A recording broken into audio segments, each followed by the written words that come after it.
Assalamualaikum warahmatullahi wabarakatuh.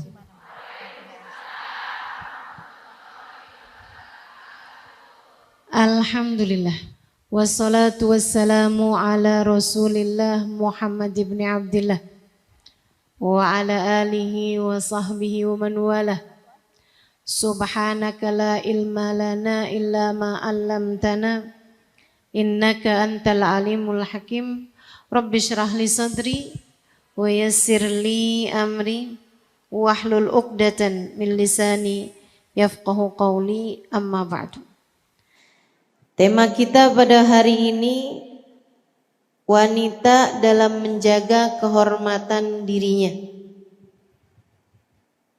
Betul begitu ya Ustazah? Wanita dalam menjaga kehormatan dirinya.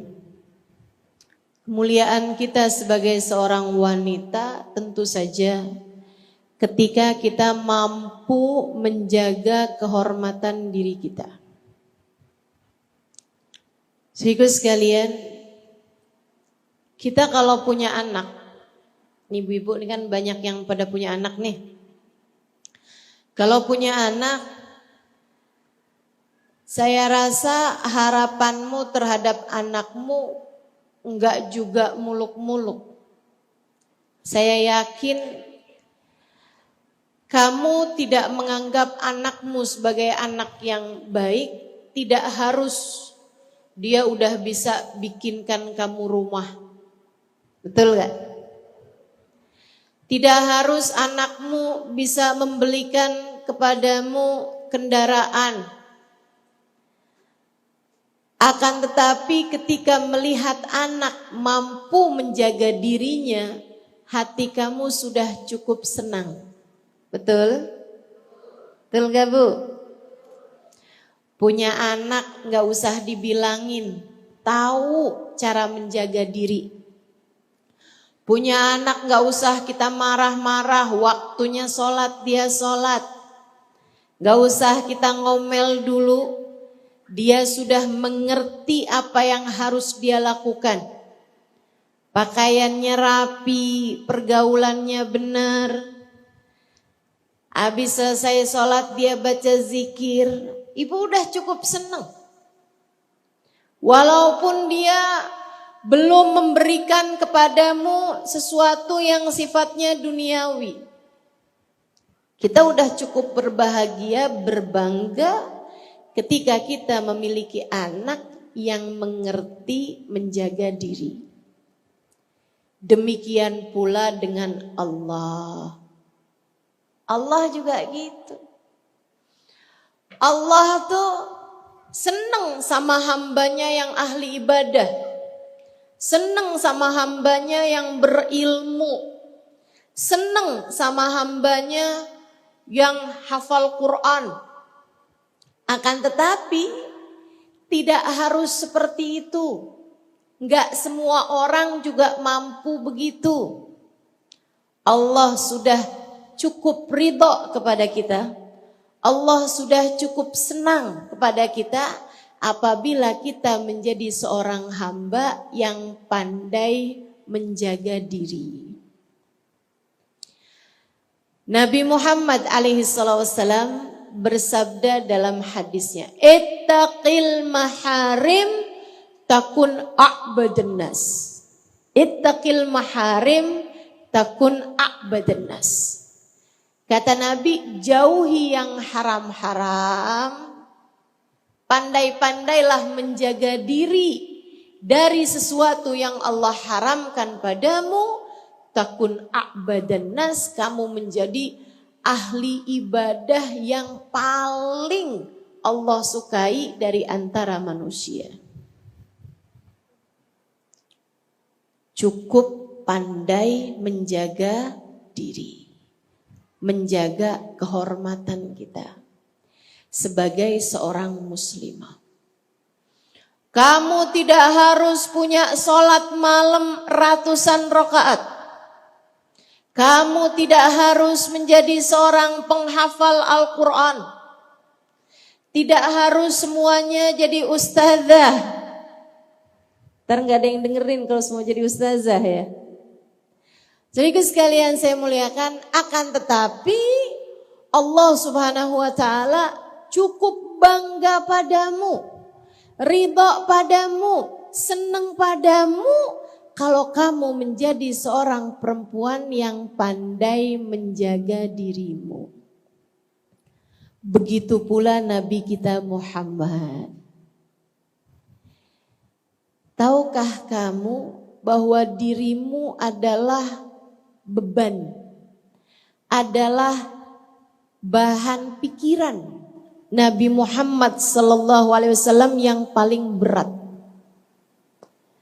Nabi itu teman-teman dikasih sakit, Nabi sama Allah dikasih kesulitan, Nabi sama Allah dikasih para pembenci-pembenci yang bahkan merencanakan pembunuhan kepada Nabi. Akan tetapi tidak ada yang jadi beban dalam kehidupan Nabi urusan-urusan yang seperti itu. Nabi sakit-sakit aja, tapi nggak dipikirin sama Nabi. Nabi ada kesulitan dalam kehidupannya dijalanin, tapi nggak dipikirin sama Nabi Muhammad. Nabi Muhammad ada banyak pembenci-pembencinya, ada banyak musuh-musuh dari kaum kafir Quraisy ataupun dari orang-orang munafik Madinah, akan tetapi tidak jadi beban buat Nabi Muhammad yang terberatnya. Yang paling berat jadi bebannya Nabi Muhammad adalah masalah kita umatnya. Makanya sampai dengan mau wafat nih, Nabi Muhammad yang ditanya, waman li ummati ba'di ya Jibril. Kalau saya meninggal dunia, siapa yang jagain umat saya wahai Jibril? Ummati, ummati, waman li ummati ba'di ya Jibril. Umat saya, siapa yang menjaga mereka kalau saya meninggal dunia wahai Jibril? Saudara sekalian, kita nih jadi beban pikiran Nabi Muhammad. Makanya Nabi akan cukup senang padamu. Nabi akan cukup ridho padamu kalau kamu menjadi seorang umat yang pandai menjaga diri. Jaga dirimu wahai muslimah. Jaga dirimu wahai mukminah. Jaga dirimu wahai teman-teman, sahabat-sahabat, saudari-saudariku sekalian. Dengan cara itu kamu akan menjadi seorang anak yang diridhoi orang tuamu, menjadi seorang hamba yang diridhoi Allah Tuhanmu, dan menjadi seorang umat yang diridhoi oleh Nabi Muhammad nabimu. Caranya gimana nih? Jadi seorang perempuan yang pandai menjaga diri.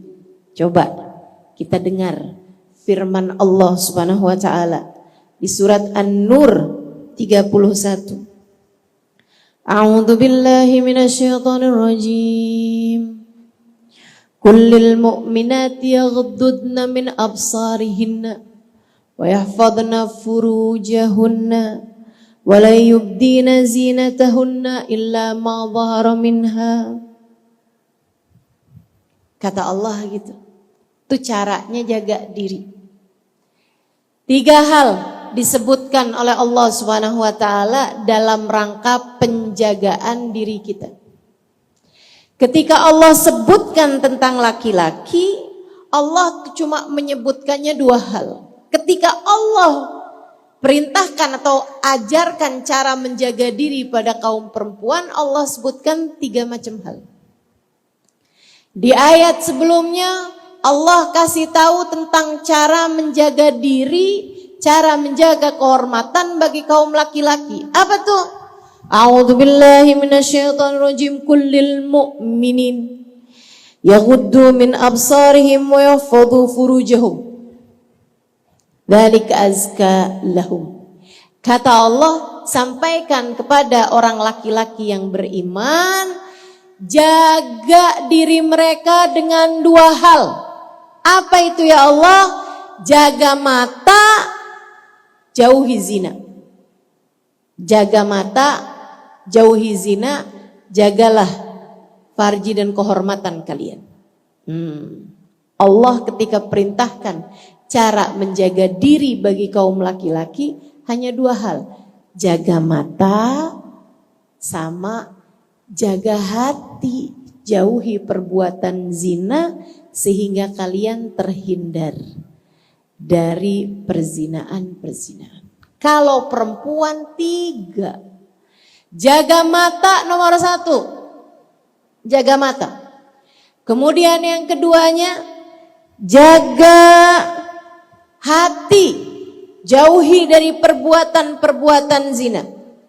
Kemudian yang ketiganya, wala yubdina zinatahunna, janganlah kalian tampakkan tubuh kalian, jaga aurat. Kalau laki-laki 2 aja, auratnya soalnya gampang, ma baina surrah war rukbah, antara pusar sampai ke lutut. Akan tapi kalau perempuan ini teman-teman, Allah ciptakan tubuh kita tidak sama dengan laki-laki. Kita harus pandai-pandai menjaga aurat kita. Selain daripada kita pun juga mesti pandai-pandai jaga mata kita dan juga jaga hati kita. Insya Allah. Yang pertama, jaga mata. Adik-adik, kalau kamu lagi jalan-jalan, kelihatan ada yang ganteng-ganteng, pandai-pandailah menundukkan pandangan. Emang gak boleh ya Ustazah? Sebab semuanya seringkali bermula dari mata. Berpula dari mata turun ke hati.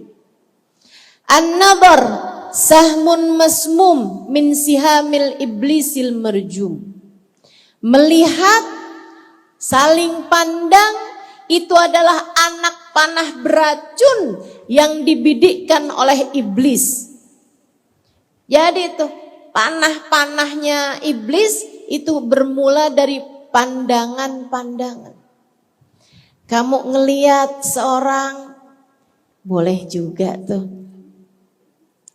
Dia pun juga melihat kepadamu, boleh juga nih. Kalian kemudian kenalan.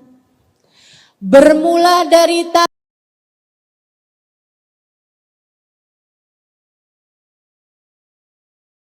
bertukar nomor telepon, kan begitu? Kemudian saling berkirim pesan, kemudian saling telepon-teleponan. Sesudah itu mulai ada perjumpaan demi perjumpaan. Ini adalah step by stepnya setan. Ini adalah langkah demi langkahnya setan. Ini adalah tangga demi tangga. Setan menyeretmu menuju kepada dosa-dosa besar, yaitu perzinaan. Hati-hati. Jangan mau jadi perempuan-perempuan murahan. Baru dilirik aja udah ikut. Baru dirayu dengan coklat sebatang aja udah ikut aja. Kamu begitu berharga, Dek. Kamu begitu berharga, Nak. Jangan mau-maunya menjadi seorang perempuan yang begitu murah. Dan kamu jangan bilang, Ustazah jauh banget sih Ustazah, orang cuman lihat aja kok. Saya cuman sekedar kenalan aja, jauh banget ke zina ya enggak lah. Saya cuman sekedar kenalan. Saudaraku sekalian yang saya muliakan, kalau dari kenalan ke zina memang jauh, tapi setan punya pengalaman kerja ribuan tahun lamanya. Dari sekedar kenalan, lama-lama menjadi nyaman, saling curhat. Hanya dia yang mengerti saya. Rasanya hangat kalau saya sedang berbicara dengannya. Rasanya seperti bumi berhenti berputar. Itu dia tuh cara-caranya setan. Zayyana syaitan lahum a'malahum. Kata Allah Subhanahu wa taala, setan menghias-hiasi keadaan-keadaan mereka. Sampai mulailah pertemuan demi pertemuan, pertemuan demi pertemuan. Yang biasanya pertemuan beramai-ramai, lama-kelamaan. Wah, gak enak nih kalau ramai-ramai, mendingan berduaan aja. Di bawah pohon. Saya gak ngerti kalau orang sini kalau ketemuan di mana nih? Di hutan? Di sungai? Di pantai?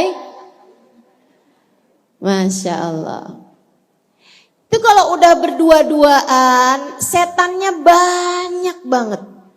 Saudara sekalian, setannya tuh banyak ada di sekelilingmu. Kamu pikir kamu hanya berduaan gitu?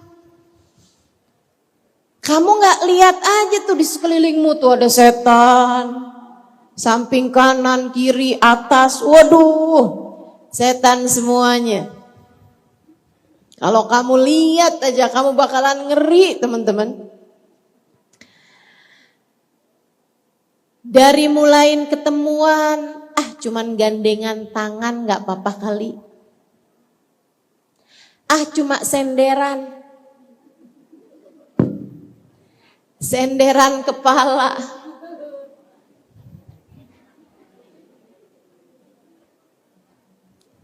Udah kayak begitu tuh udah. Udah tuh repot. Mana orang kalau lagi jatuh cinta dinasehatin gak mempan. Susah ngajakin ngomong. Karena maaf ini sesuai dengan penelitian dari para psikolog nih ya. Ada zat-zat tertentu yang datang di otak orang yang sedang jatuh cinta semacam mirip sama zat yang ada di otak orang yang sedang memakai narkoba. Candu, saudaraku sekalian. Bikin dia diajak ngomong orang tua gak denger. Diajak ngomong orang lain gak denger. Tuh, orang sedang jatuh cinta, maaf, jadi PA. Ya Allah, ya Allah. Sampailah bahkan jadi mempersembahkan, katanya si perempuan. Aku akan hadiahkan untukmu hal paling indah, paling mahal yang Allah berikan dalam kehidupanku. Hanya gara-gara coklat sebatang, kehormatan pun jadi hilang. Na'udzubillah min dzalik. Adik-adik saudaraku sekalian, jaga mata. Itu dia awalnya. Pandai-pandailah menundukkan pandangan. Pandai-pandailah menjaga apa yang telah Allah berikan padamu. Kamu mahal. Jangan sampai kamu gunakan matamu yang mahal tersebut untuk sesuatu hal yang sifatnya hina, untuk sesuatu hal yang akan jadi penyesalan bagimu. Kita minta pada Allah, ya Allah, bantu kami menjaga pandangan mata kami, ya Allah. Mata. Saya kalau ingat mata nih ya, ingat ucapan guru kami, Sayyidil Habib Umar bin Hafid.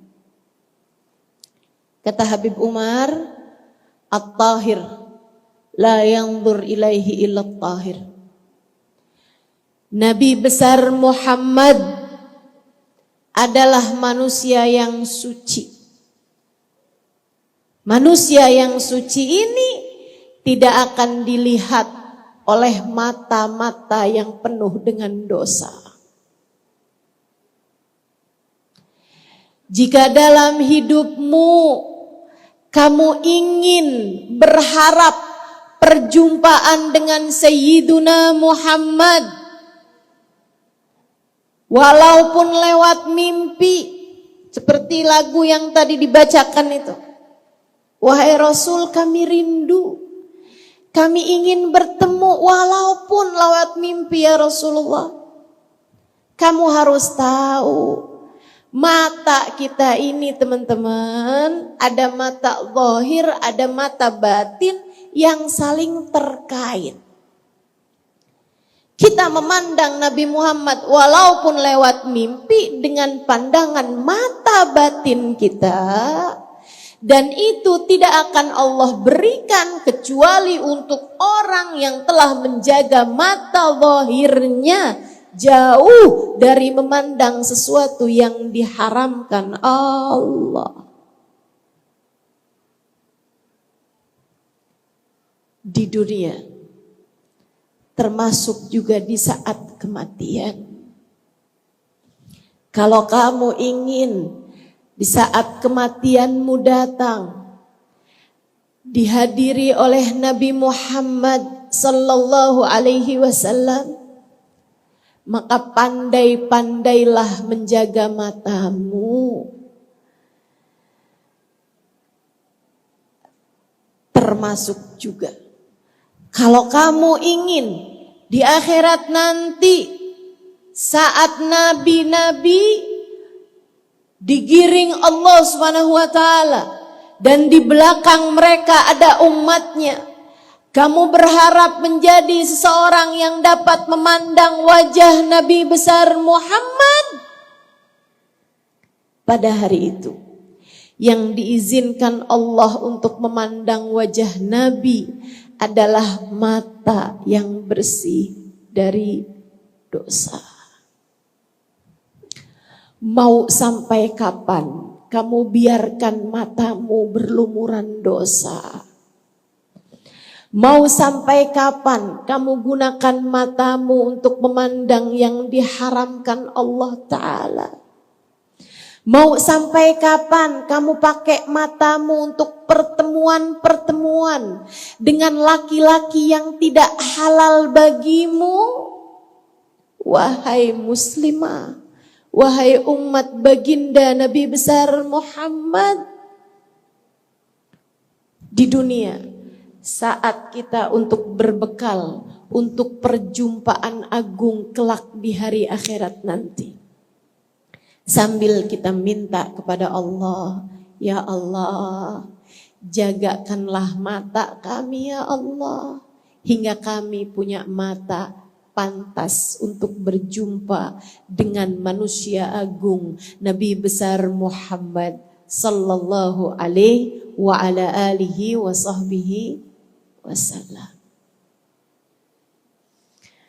Kamu berharap matamu dapat berjumpa dengan Allah di akhirat nanti, sebagaimana yang Allah sampaikan dalam Al-Quran, wujuhu yawma idin nadhirah ila rabbiha nadhirah. Ada wajah-wajah yang bercahaya di akhirat nanti. Di surga, surga tempatnya orang bahagia, tapi di antara mereka ada lagi orang-orang yang lebih bahagia. Wajahnya bercahaya. Kenapa mereka wajahnya bercahaya? Ila rabbiha nadhirah. Mereka memandang kepada Allah. Seindah-indah perjumpaan. Seindah-indah kemuliaan. Lebih indah daripada nikmatnya surga. Lebih indah daripada nikmatnya keridhaan adalah nikmat diperkenankan berjumpa dengan Allah Subhanahu wa taala. Saudaraku sekalian yang saya muliakan, adakah menurutmu berjumpa memandang kepada Allah Subhanahu wa taala Allah izinkan untuk mata-mata yang belepotan dengan dosa? Adakah menurutmu Allah izinkan mata yang kotor memandang kepada hal-hal yang tidak dihalalkan oleh Allah, diperkenankan di akhirat nanti untuk bisa memandang kepada Allah?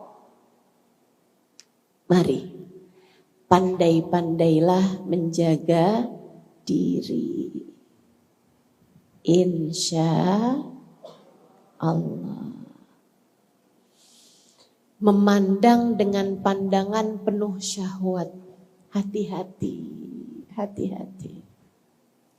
Bukan hanya buat adik-adik. Sekarang nih musimnya orang, mudah-mudahan musimnya cepet hilang. Musimnya perempuan udah pada punya suami, tapi seneng sama suami orang.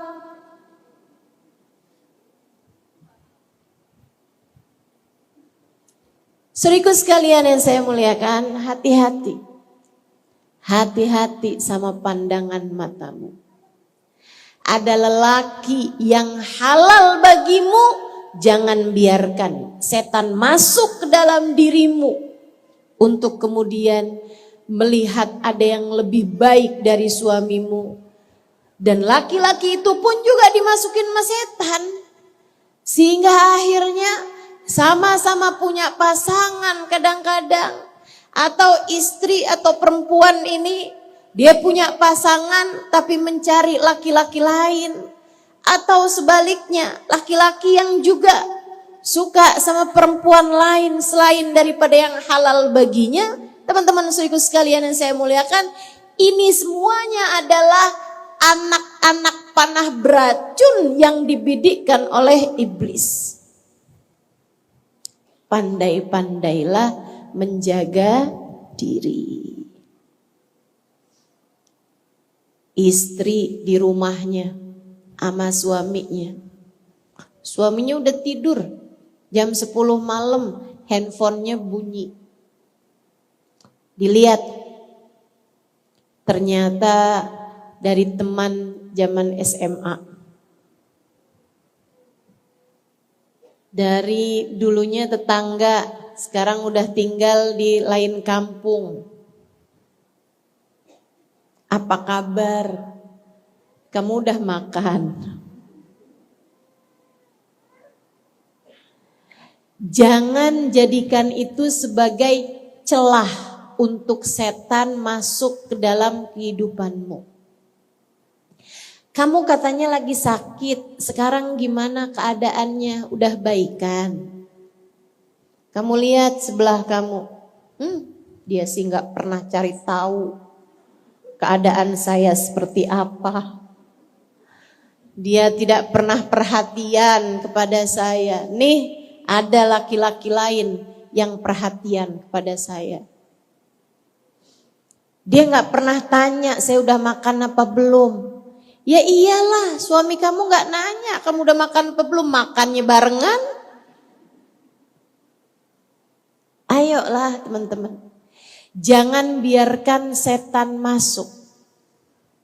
Bahaya, bahaya. Boleh gak saya minta nomor rekening kamu? Saya ada rezeki pengen bagi-bagi. Kamu pun jadi ngelihat sebelah lagi. Dia pelit setengah mati nih suami saya nih.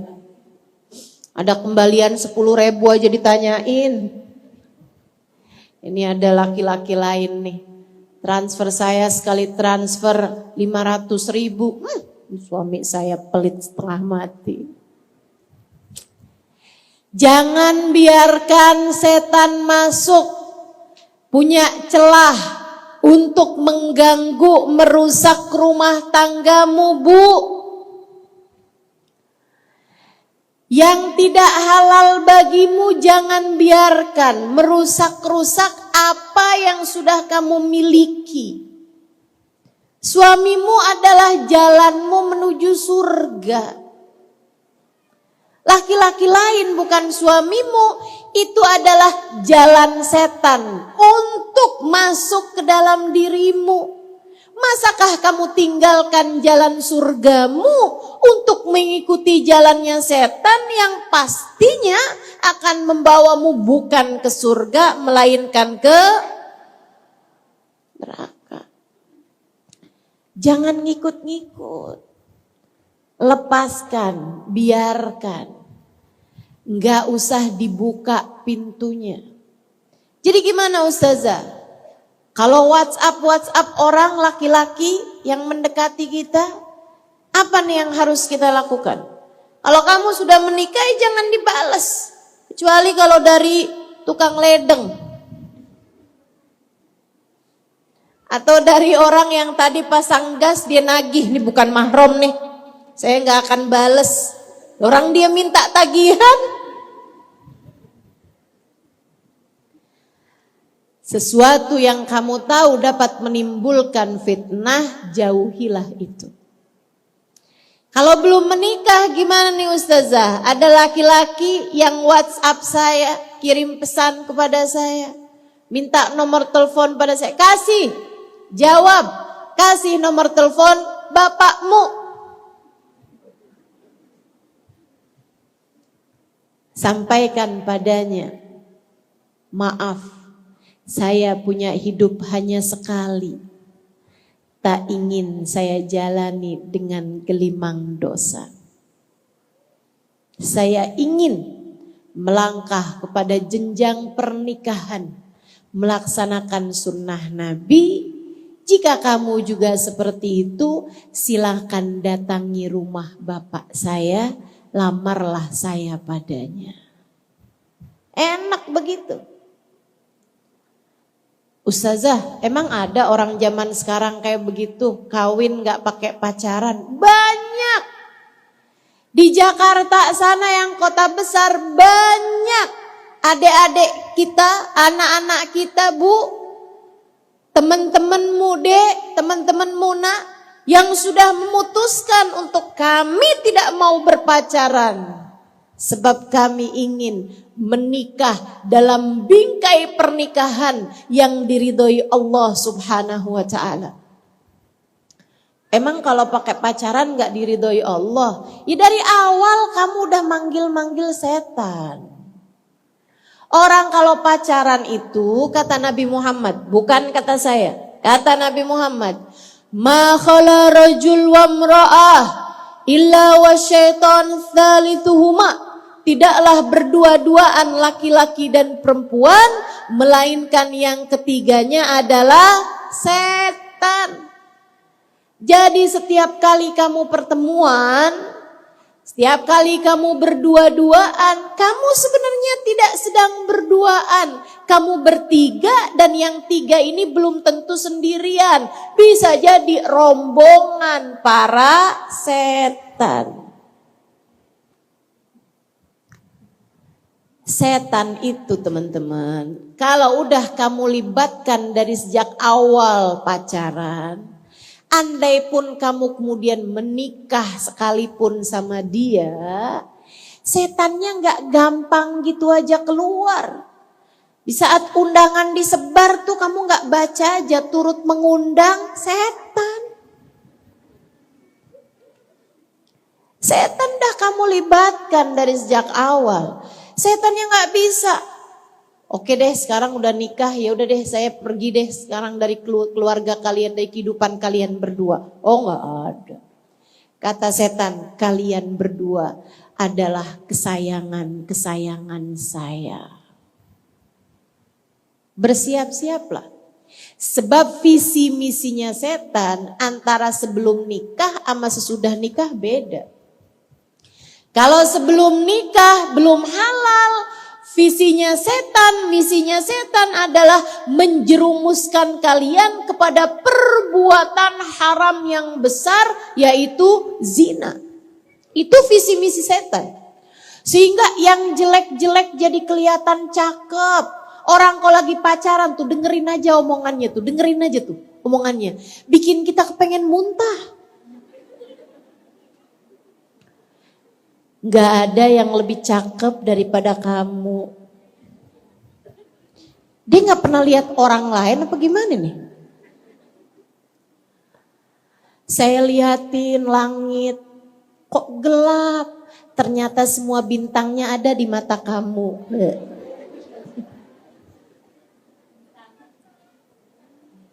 Masya Allah. Aku tak sanggup hidup tanpamu. Ya Allah, ya Allah. Hidupku tanpamu hampa. Bersama dengan siapapun aku selalu terbayang dirimu. Aduh. Saudaraku sekalian saya muliakan. Sampai ada yang kayak begini nih. Dunia ini serasa milik kita berdua. Maksud dia kenapa nih? Kita ngontrak apa gimana nih? Masya Allah, Masya Allah. Visi misinya setan, tugas setan kalau orang lagi pacaran, teman-teman sekalian, menjerumuskan mereka kepada keharaman zina. Akan tetapi kalau sudah keduanya menikah, visi misinya setan adalah menceraikan mereka berdua, menjauhkan mereka berdua. Makanya tuh, yang biasanya diawali dengan aku tak sanggup hidup tanpamu, diakhiri dengan aku tak sanggup hidup denganmu. Tak sanggup saya hidup sama kamu. Keluar kamu dari rumah ini. Wah, habis itu kok udah marah-marahan nih berduaan. Masya Allah, Masya Allah. Yang di hutan disebut semua. Dari monyet. Gitu ya. Makanya gak salah disebutnya cinta monyet. Begitu cintanya hilang tinggal monyetnya. Saling ngata-ngatain, saling monyet-monyetin. Masya Allah, Masya Allah. Ayolah deh, udahlah. Tapi Ustazah kalau gak pacaran gimana kita menikah? Kan mesti saling kenal. Ustazah enggak harus saling kenal. Adik-adik tanya aja tuh sama ibu-ibunya atau sama nenek-neneknya. Nikah dulu pakai pacaran apa enggak? Banyak kan kalau nenek-nenek enggak loh. Orang dulu enggak pada pacaran kan? Dijodohin terus menikah gitu ya Nek ya? Tuh kan, iya katanya. Atau bahkan tanyakan kepada ibumu teman-teman sekalian. Mereka tuh menikah sama pacar pertamanya apa bukan? Kebanyakan bukan. Pacarannya sama siapa, nikahnya sama siapa? Enggak. Pacaran tidak mendekatkanmu kepada jodoh. Camkan ucapan saya. Pacaran tidak mendekatkanmu kepada jodoh. Tidak. Pacaran hanya mendekatkanmu kepada murkanya Allah. Pacaran tidak mendekatkanmu kepada jodohmu nak. Pacaran hanya membuatmu semakin dekat dengan jalan kehancuran hidupmu sendiri. Pacaran tidak bisa mendekatkanmu kepada jodohmu. Jodohmu sudah ditentukan oleh Allah Subhanahu wa taala. Waktunya, dengan siapanya, udah ada catatannya. Tidak akan berpindah kepada lain tangan. Kalau kamu kemudian pacaran, hanya akan membuatmu terbatas dari pilihan. Akhirnya mau gak mau, kamu hanya akan menikahnya maunya sama dia gitu. kamu malah jadi menyempitkan pilihan-pilihan. Jadi mestinya gimana Ustazah? Saya kepengen nih menikah dengan cara yang baik-baik. Kalau begitu masalahnya, cobalah untuk berdoa, meminta kepada Allah SWT. Itu nomor 1. Dan yang nomor 2-nya, solehahkan dirimu agar kamu layak untuk mendapatkan suami yang soleh. Sebab Allah bilang, at-tayyibatu lit-tayyibin. Perempuan-perempuan baik Allah peruntukkan buat laki-laki yang baik-baik juga. Kalau kamu adalah seorang perempuan yang pandai menjaga diri, pandai menjaga kehormatanmu, pandai menjaga kemuliaanmu, kamu pun juga akan bersuamikan dengan seorang laki-laki yang pandai menjaga dirinya. Dan rumah tangga kalian sangat mungkin menjadi rumah tangga yang Allah turunkan sakinah, mawaddah, warahmah. Enak. Sekedar berbagi pengalaman. Adik-adik, ibu-ibu, anak-anak. Saya sama suami saya baru lihat mukanya sesudah akad nikah. Saya tahu tuh, lihat mukanya. Oh ini dia nih suami saya. Untung cakep. Saya jadinya nggak nyesel. Saya nggak tahu deh dia gimana. Gitu aja. Nggak pakai lihat Ustazah. Nggak tahu, saya nggak lihat mukanya. Waktu akad nikah, habis selesai akad nikah, dia ketemu sama saya baru lihat. Oh, ini dia nih suami saya. Ya udah, bismillah. Teman-teman sekalian saya muliakan. Alhamdulillah, nikah tanpa pacaran sebelumnya. Ini istilahnya orang zaman sekarang nih. Saya nggak mau nikah sama dia. Kenapa? Tidak ada chemistry. Istilahnya anak zaman sekarang, nenek mah kagak ngerti dah. Chemistry katanya gitu. Apa tuh chemistry? Kayak persatuan jiwa gitu Ustazah. Saat aku melihatnya dan dia melihatku, bumi serasa berhenti berputar. Kiamat deh kalau bumi berhenti berputar. Masya Allah. Nggak perlu itu semuanya teman-teman, adik-adik, nggak perlu. Pacaran tidak mendekatkanmu kepada jodohmu. Malah jauh lebih indah kalau kalian menikah belum saling kenal. Untuk kemudian pacaranlah sesudah menikah dengan pacaran yang halal. Mau ngapain aja udah terserah. Kalau udah habis nikah, kan begitu. Saudaraku sekalian yang saya muliakan, kalau udah nikah, kalian berdua berpacaran dan nikah ya, bahkan Allah pun memandang kalian dengan pandangan penuh keridhaan. Istri senyum mandang suaminya, suami senyum mandang istrinya, suami godain istrinya, istrinya tersipu malu pada suaminya. Allah pun memandang dengan pandangan penuh keridhaan. Malaikat Raqib mencatat semuanya sebagai sebuah pahala demi pahala. Yang bahkan pernah ditanyakan oleh para sahabat, ya Rasulullah, awaqa ahaduna ila zaujati wa kana lahu ajr?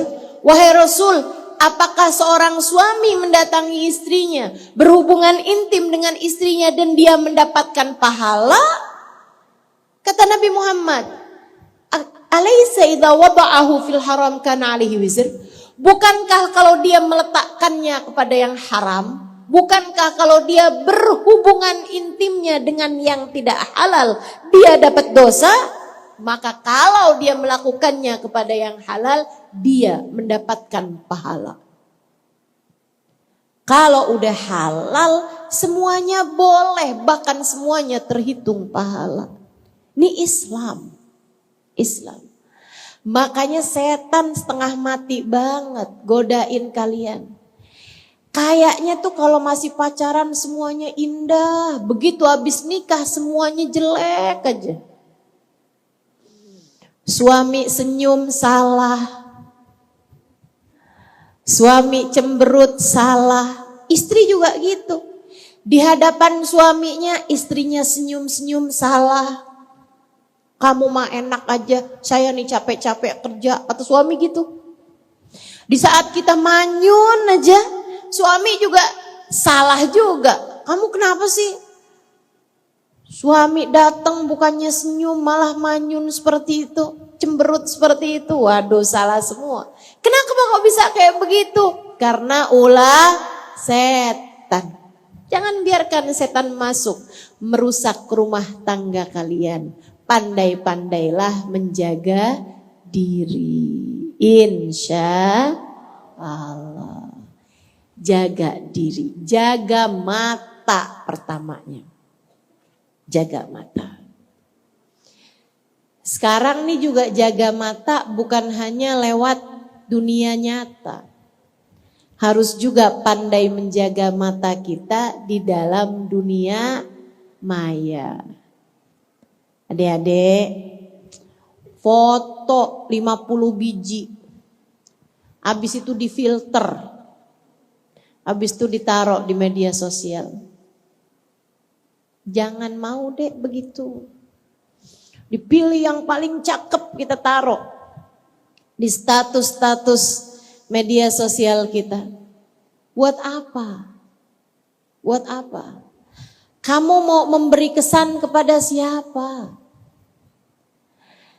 Tidak khawatirkah dirimu apa yang kamu tunjukkan di media sosial, apalagi jika itu dengan aurat kamu yang terbuka, dengan badan kamu yang kamu perlihatkan.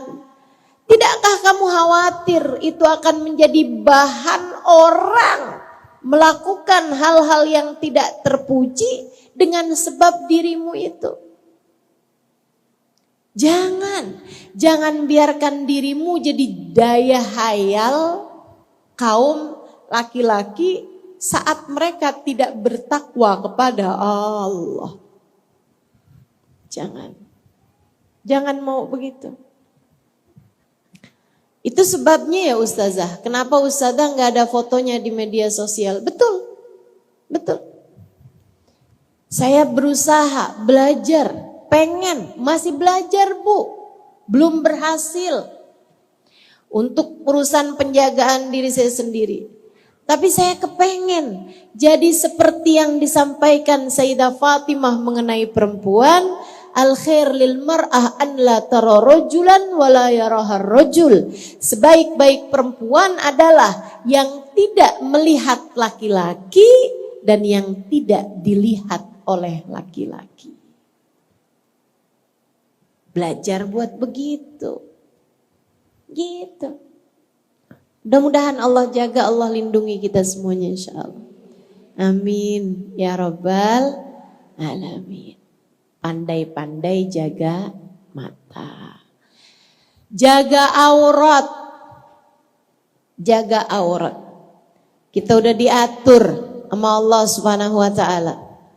Aurat kita nih yang dapat membuat fitnah kaum laki-laki, tuh kita tutupin deh diri-diri kita gitu. Teman-teman sekalian yang saya muliakan, kalau yang belum mampu untuk menutup muka, sekurangnya jangan berhias-hias. Jangan dandan segala bulu mata anti badai. Alisnya disulam, hidungnya di apa tuh? Kalau hidung di apa sih? Disuntik, iya. Hidungnya disuntik biar mancungan. Ya Allah, ya Allah. Datang ke tempat operasi terus bilang, dokter, hidungnya Nabi tuh dok katanya kayak Alif. Hidungnya Nabi memang kayak Alif teman-teman, Alfiul Anfi gitu ya. kecil, mancung. Itu hidungnya Nabi Muhammad alaihissalam. Berdiri, mancung, tegak gitu. Hidung baginda kita alaihissalam. Dok, sekarang ubahkanlah hidung saya yang lebih mirip huruf ta menjadi huruf alif, dok. Ya Allah, bu, dek, udahlah. Yang asli dari Allah tuh udah bagus kok, udah. Lagian Allah tuh menciptakan kita itu juga karena Allah tahu yang terbaik buat kita gitu. Kamu gak pinter jaga diri, udahlah aku buat kamu gak usah cakep-cakep amat gitu, kurang lebih. Orang kalau cantik banget susah jaganya loh, Bu. Betul? Dek, kalau kamu dijadikan sama Allah cantik banget gitu, susah jaganya. Kamu akan didekati laki-laki yang belum tentu kamu kuat hatinya. Kalau gak kuat hatinya nanti hidupmu malah jadi hancur karenanya. Betul? Maaf teman-teman saudaraku sekalian. Perempuan-perempuan simpanan. Laki-laki hidung belang. Ya, yang kerjaannya ditransfer atau bahkan perempuan-perempuan dijual di kota-kota besar sana tuh. Ada yang 2 jam 60 juta. Saudaraku sekalian yang saya muliakan, itu menurutmu cakep-cakep apa jelek-jelek? Cakep-cakep, kalau jelek gak laku, Bu. Cantik-cantik. Kalau kita ngaca terus kita bilang kok saya sama Allah gak dibikin jadi cantik, ya alhamdulillah, gak susah jaga dirinya. Kan begitu ya. Alhamdulillah. Jadi sekurangnya kalau kamu belum bisa pakai penutup muka misalnya gitu, jangan dandan. Jangan berhias kecuali untuk yang halal bagimu. Yang halal tuh siapa? Sesama perempuan. Nah, kalau ibu hadir majelis gini nih berdandan gitu gak jadi masalah karena kan perempuan semua. Kan gitu ya? Akan tapi kalau di tempat-tempat umum, pergi ke pasar doang loh, alisnya tumpuk-tumpuk. Pergi ke pasar doang, lipstiknya berapa jenis warna tuh. Nggak usah begitu gitu. Terutamanya adalah pakaian kita. Pakailah yang dapat menutupi lekuk tubuh. Gitu kan? Masing-masing tahu dirinya sendiri gitu. Oh, saya ukuran badan saya nih S. Pakai M nggak apa-apa. Jangan pakai SS. Akhirnya kan jadi kelihatan ketat sekali gitu. Kalau kamu punya badan XXL, jangan pakai baju ukuran M. Saya tuh sampai heran banget ya. Saya masuk ke mall gitu, tempatnya baju-baju itu, saya sampai bilang gitu, ini kok ukuran bajunya anak-anak ya? Enggak nih Ustazah, ini ukuran bajunya orang zaman sekarang. Jadi tuh ada banyak perempuan-perempuan zaman sekarang udah dewasa, tapi ukuran bajunya ukuran anak-anak. Kaosnya kecil banget gitu kan. Ada rok juga pendek banget gitu nih, pakainya gimana modelnya. Kurang bahan ini ya. Ayolah kita pandai-pandai menjaga diri. Mudah-mudahan Allah Subhanahu wa taala jadikan kita pandai menjaga diri kita insyaallah. Amin. Ya Rabbal alamin. Hidup dalam keadaan terhormat. Mati dalam keadaan terhormat. Di hari akhirat kita menjadi perempuan-perempuan yang dimuliakan Allah, ada di belakang perempuan-perempuan solehah. Amin. Gak kepengen deh Kak, Bu, di akhirat nanti bisa ada di belakang Sayyidah Fatimah. Gak kepengen di akhirat nanti kita ada lihat wajahnya Sayyidah Khadijah. Gak kepengen di akhirat nanti kumpul sama hubaba-hubaba, perempuan-perempuan mulia. Sayyidah Aisyah, Sayyidah Rabi'ah Al-Adawiyah. Kalau memang kamu punya cita-cita seperti itu, gak ada cara lain untuk bisa nabung buat kebeli tiketnya, kecuali dengan pandai-pandailah menjaga dirimu selama hidup di atas muka bumi ini. Tenang aja, cantiknya perempuan yang dandan sama yang gak dandan gak jauh beda kok. Betul? Cantiknya perempuan yang pakai pakaian tertutup dengan perempuan pakai pakaian yang ketat-ketat, yang ngepas-ngepas, yang menonjol-nonjolkan lekuk badannya, itu cantiknya gak jauh beda kok. Betul apa enggak? Saudaraku sekalian yang saya muliakan, maka pandai-pandailah menjaga diri hingga kamu cantik di dunia, cantik pula di akhirat nanti. Jangan sampai keinginanmu untuk tampil cantik di dunia membuatmu digiring di akhirat nanti sebagai perempuan yang hina. Jangan sampai keinginanmu untuk menjadi perempuan yang dipuja-puji kaum laki-laki di dunia membuatmu di hari akhirat nanti terhalang untuk bisa berada di belakang semulia-mulia laki-laki bagindamu Nabi besar Muhammad sallallahu alaihi wa ala alihi wa sahbihi wasallam. Pandai-pandailah menutup auratmu. Nutup aurat tuh ada tingkatannya. Di hadapan laki-laki yang bukan mahram kayak gimana. Kalau di hadapan sesama perempuan nih wajah, tangan bukan termasuk aurat. Auratnya hanya dari pusar ke lutut aja. Jadi kalau kayak begini nih misalnya di majelis gitu ya. Ada orang gak pakai kerudungan misalnya gitu. Misalnya gitu. Ada orang yang pakaiannya misalnya pendek gitu. Tapi di majelis gak ada laki-laki sama sekali gitu ya. Itu malah justru gak apa-apa teman-teman. Malah justru gak apa-apa. Ya meskipun di majelis-majelis kita jangan seperti itu. Tapi misalnya nih perkumpulan perempuan semuanya. Ada acara nikahan gitu ya. Nah kemudian pengantinnya gak dipakein kerudung misalnya gitu. Kemudian yang hadir juga pada lepas kerudungnya misalnya gitu. Gak jadi masalah, perempuan semuanya. Dengan syarat jangan difoto, jangan dipublikasikan gitu ya. Ustazah saya foto sendiri aja nih Ustazah. Saya pakai pakaian seksi itu saya foto sendiri. Di foto saya aja sendiri Ustazah di HP saya. Gimana Ustazah? Jangan. Kamu gak pernah tahu HP kamu mungkin hilang. Betul gak? HP kamu mungkin dicuri orang gitu. Ini bisa jadi fitnah buat kita sekalian teman-teman saya sekalian. Gitu. Dan kalau sesama perempuan misalnya gitu kan, wajah tidak termasuk aurat. Makanya saya gak mau di majelis-majelis saya ada orang pakai cadar gitu. Buka cadarnya. Kenapa gitu Ustazah? Biar kamu bisa memandang wajahku dan aku dapat memandang wajahmu. Ya kan? Biar kamu bisa melihat senyum saya yang katanya cukup manis ini.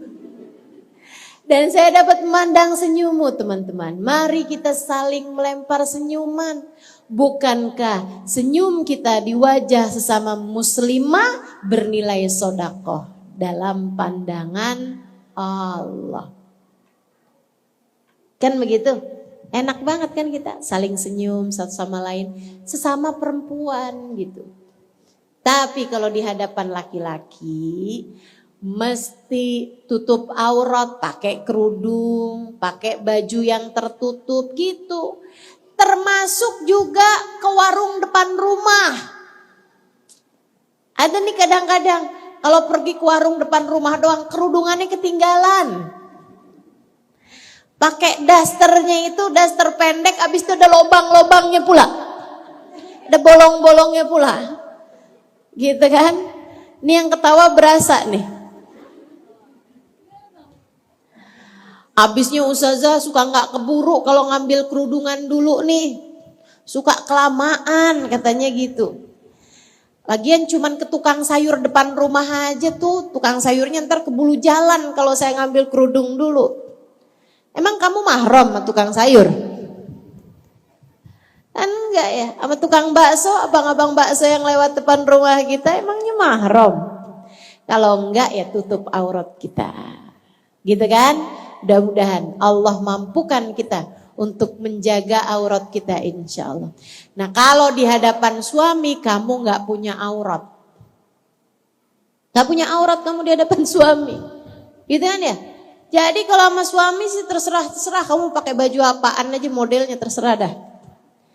Itu nggak ada iniannya, nggak ada peraturannya. Jangan sampai juga nih mentang-mentang abis denger masalah aurat gitu kan ya, tidur sama suami aja pakai jilbab, pakai kaos kaki.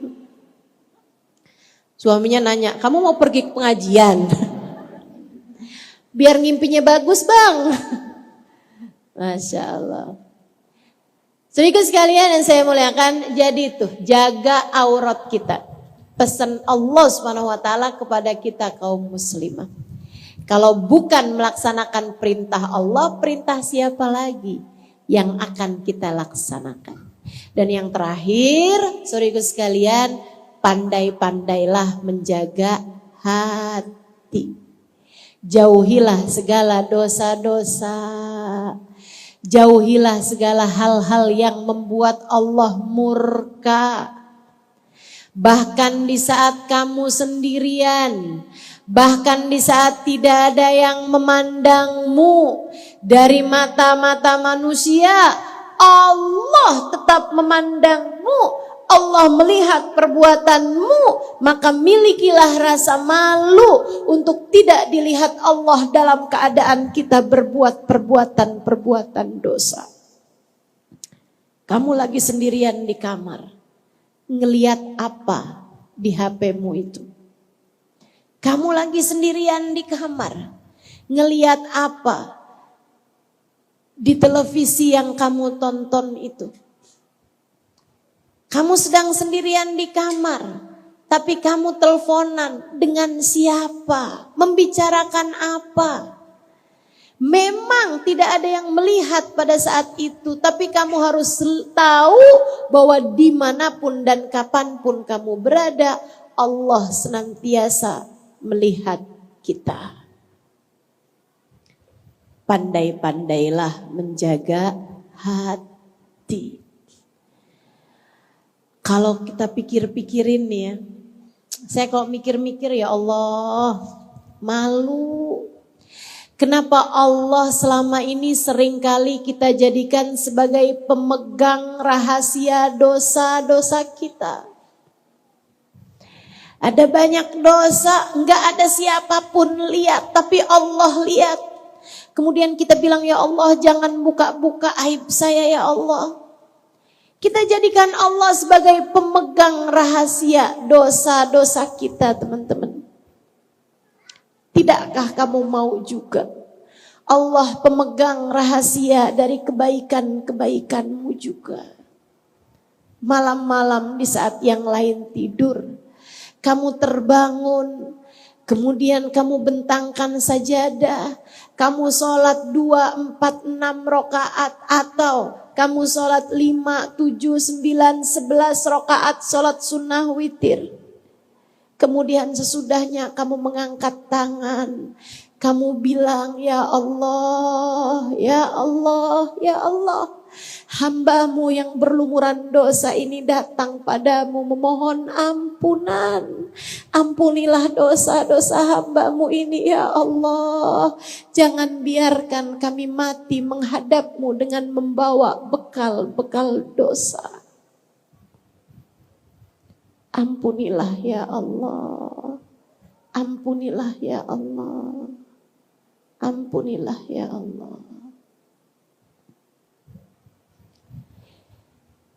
Jadikanlah Allah selain dari pemegang rahasiamu, juga memegang kebaikan-kebaikanmu. Di saat tak ada yang melihatnya kecuali Allah Ta'ala. Saudariku sekalian yang saya muliakan, tidakkah indah jika kita jadikan Allah sebagai pemegang rahasia dari kebaikan-kebaikan kita? Saat kamu bersedekah, Tidak kamu sampaikan kepada siapapun. Kamu jadikan itu sebagai rahasia antaramu dengan Allah Subhanahu wa ta'ala. Ketika kamu membaca Al-Quran, bahkan ketika kamu bersolawat kepada Nabi Muhammad, bahkan ketika saat kamu terdiam, hatimu senantiasa menyebut-nyebut namanya. Di antara manusia-manusia yang kalau sedang sendirian hatinya selalu memikirkan orang, kamu di saat sendirian hatimu sedang memikirkan pencipta orang. Kamu sedang bersama dengan Allah Subhanahu wa ta'ala. Hatimu terus-terusan mengingat Allah. Hatimu terus-terusan merindu Rasulullah. Menjadi seseorang yang pandai menjaga bukan hanya pandangan mata dan bukan hanya anggota tubuh, akan tetapi kamu jaga hatimu jauh dari apapun yang diharamkan oleh Allah Subhanahu wa ta'ala. Saudaraku sekalian, bagaimana jika selama ini kamu letakkan Allah dalam hatimu? Kamu ingat-ingat Dia. Atau kamu taruh dalam hatimu Nabi besar Muhammad. Bersolawat padanya. Mengingat-ingat Dia. Terbayang-bayang wajahnya. Terbayang-bayang syafaatnya. Terbayang-bayang doanya. Ustazah gimana bisa bayangin, saya kan gak pernah ketemu. Sama, saya juga gak pernah ketemu. Teman-teman saya sekalian, akan tetapi kita dengar kajian-kajian dari para ulama-ulama kita menceritakan tentang bagaimana indah wajahnya Nabi besar Muhammad sallallahu alaihi wa ala alihi wa sahbihi wasallam. Alfiyul anfi, mimiul fami, nuniyul hajib. Hidungnya seperti huruf alif, tegak, mancung. Alisnya seperti huruf nun yang terbalik. Bibirnya seperti huruf mim, penuh, merah. Saudaraku sekalian, wajahnya lebih ke arah bulat, kulitnya putih. Apabila sedang marah ada semburat merah di pipi beliau. Demikian pula ketika beliau sedang merasa malu ada semburat di pipi beliau yang indah. Kita bayang-bayangkan seperti yang sudah disampaikan oleh para ulama-ulama kita. Tapi kan kita gak tahu benar apa enggak bayangan kita, gak apa-apa. Sebab kalau kamu selalu membayang-bayangkannya di dunia, Allah akan pertemukan kamu kelak di akhirat nanti. Pada saat itu kamu baru akan tahu apakah ia sesuai dengan bayanganmu selama ini ataukah ternyata ia lebih indah dari apa yang kita bayang-bayangkan selama ini. Teman-teman saudariku sekalian saya muliakan. Adik-adik, kamu bisa jadikan ini sebagai rahasia antara kamu dengan Nabi Muhammad. Kamu bisa bilang, ya Rasulullah, di saat teman-teman saya pada punya pacar, saya memilih untuk tetap di jalanmu wahai Rasul. Saya memilih untuk menghadirkanmu dalam hatiku wahai Rasulullah. Di saat teman-teman saya mencintai kekasih mereka, mencintai pacar mereka, saya lebih memilih untuk mencintaimu ya Rasulullah. Karena aku tahu engkau pun mencintaiku sebagai umatmu wahai Rasul. Maka sebagaimana teman-temanku yang pada punya pacar ketakutan ditinggalkan pacarnya, aku pun meminta kepadamu ya Rasulullah, jangan pernah tinggalkan aku, tidak di dunia apalagi di akhirat nanti.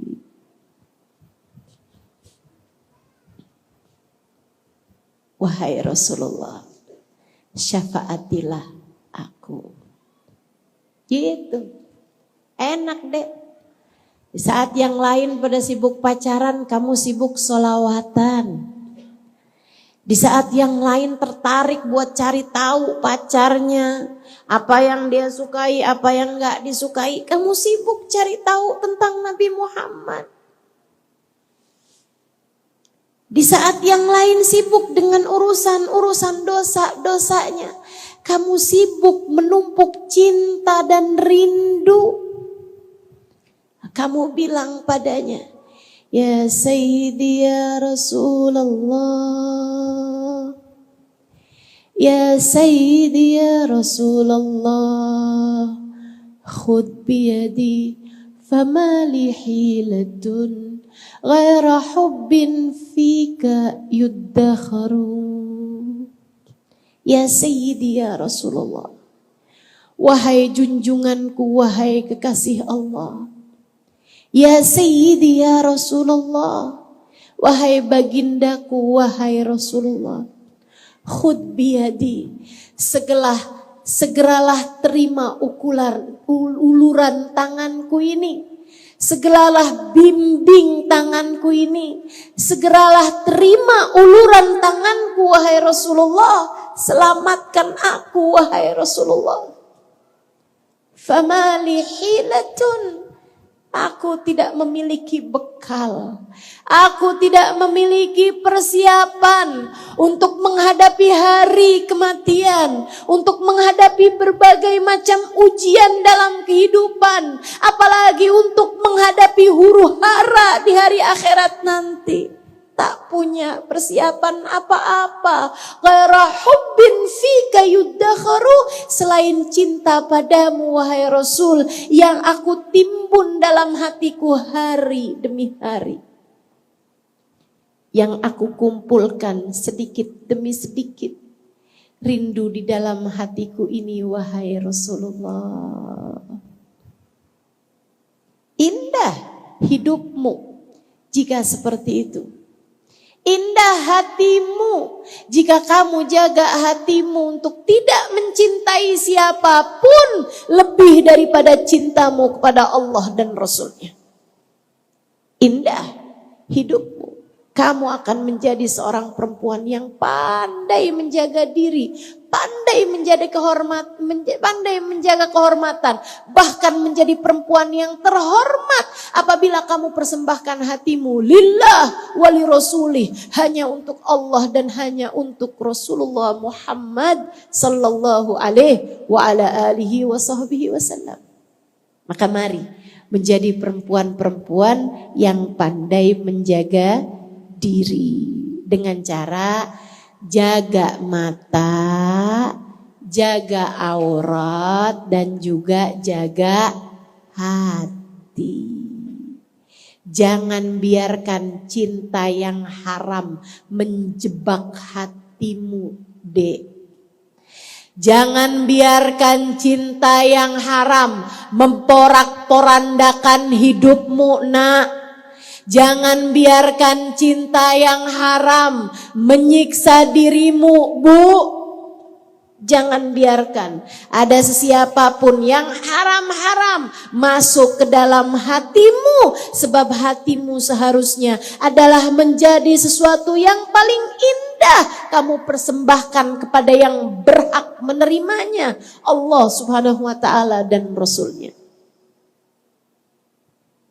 Belajar untuk lebih cinta kepada Allah. Belajar untuk lebih cinta kepada Nabi Muhammad. Insya Allah. Yuk kita akhiri majelis kita dengan kita bersolawat kepada baginda kita Nabi besar Muhammad sallallahu alaihi wasallam. Nah, kita mau baca solawat tibil qulub 8 kali, teman-teman. Yang masih pada punya air silahkan dibuka airnya. Yang gak punya air, gak usah ngambil air tetangganya.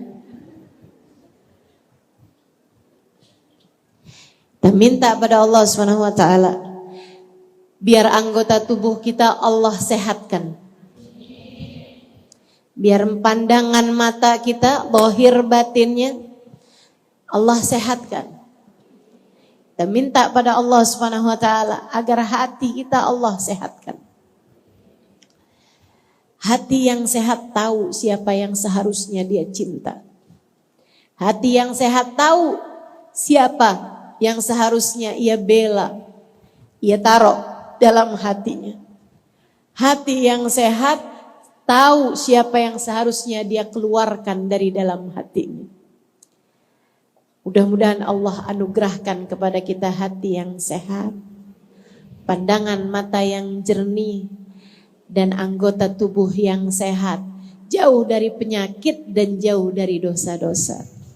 Kita niatkan juga keluarga kita, dua orang tua kita, suami kita, anak-anak kita, cucu-cucu kita bagi yang udah punya nih.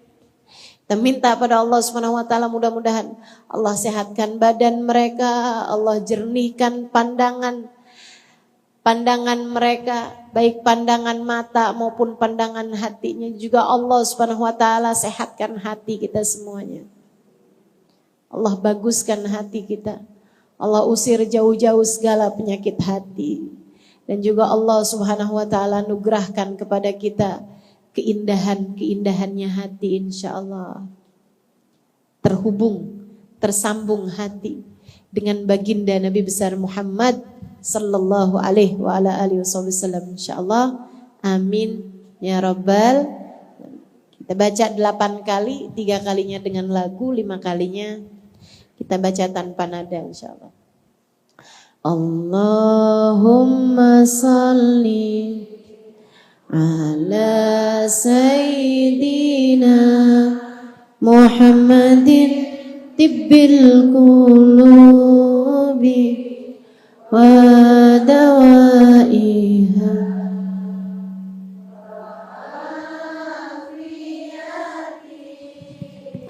abdani wa shifaiha wa nuril absari wa diyaiha wa ala alihi wa sahbihi wa sallim.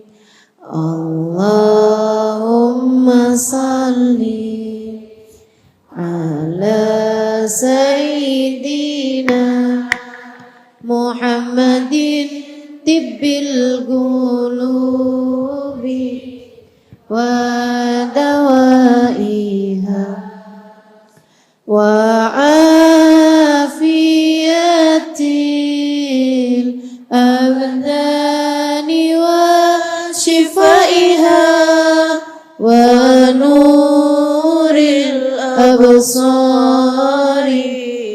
wa diyaiha wa ala alihi wa sahbihi wa sallim. Allahumma salli ala sayyidina Muhammadin tibbil qulubi wa dawaiha wa afiyatil abdani wa shifaiha wa nuril absari wa diyaiha wa ala alihi wa sahbihi wa sallim. Allahumma salli ala sayyidina Muhammadin tibbil qulubi wa dawaiha wa afiyatil abdani wa shifaiha wa nuril absari wa diyaiha wa ala alihi wa sahbihi wa sallim. Allahumma salli ala sayyidina Muhammadin tibbil qulubi wa dawaiha wa afiyatil abdani wa shifaiha wa nuril absari wa diyaiha wa ala alihi wa sahbihi wa sallim. اللهم صل على سيدنا محمد طب القلوب ودوائها أبدان وشفائها ونور الأبصار وضيائها وعلى آله وصحبه وسلم اللهم صل على سيدنا محمد طب القلوب ودوائها وعافية الأبدان وشفائها ونور الأبصار وضيائها وعلى آله وصحبه وسلم اللهم صل على سيدنا محمد طب القلوب ودوائها وعافية الأبدان وشفائها ونور الأبصار وضيائها وعلى آله وصحبه وسلم. الفاتحة بنية أن الله يصلح النية ويبلغ كل أمنية وبنية الشفاء العاجل شفاء لا يغادر سقما ولا ألم وبنية الصحة والعافية والمعافاة الدائمة في الدين والدنيا والآخرة. Kita niatkan baca suratul Fatihah. Kita minta kepada Allah Subhanahu wa taala semoga Allah sehatkan badan kita. Allah sehatkan pandangan mata kita, baik pandangan mata zahir maupun pandangan mata batin kita. Allah sehatkan hati kita. Allah sehatkan rasa-rasa di dalam hati kita agar kita dapat merasa sesuatu sesuai dengan apa yang Allah Subhanahu wa taala inginkan. Allah jauhkan kita dari mencintai yang tidak halal bagi kita. Allah jauhkan kita dari memiliki rasa yang tidak diperkenankan oleh Allah Subhanahu wa taala. Allah jauhkan kita dari segala dosa-dosa kita dan kita niatkan juga doa yang sama untuk seluruh keluarga kita. Silahkan sebutkan orang-orang yang kamu inginkan.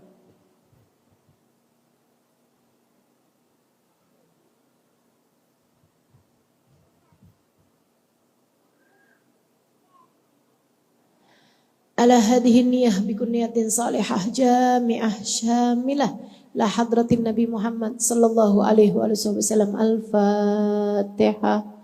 A'udzu billahi minasyaitonir rajim.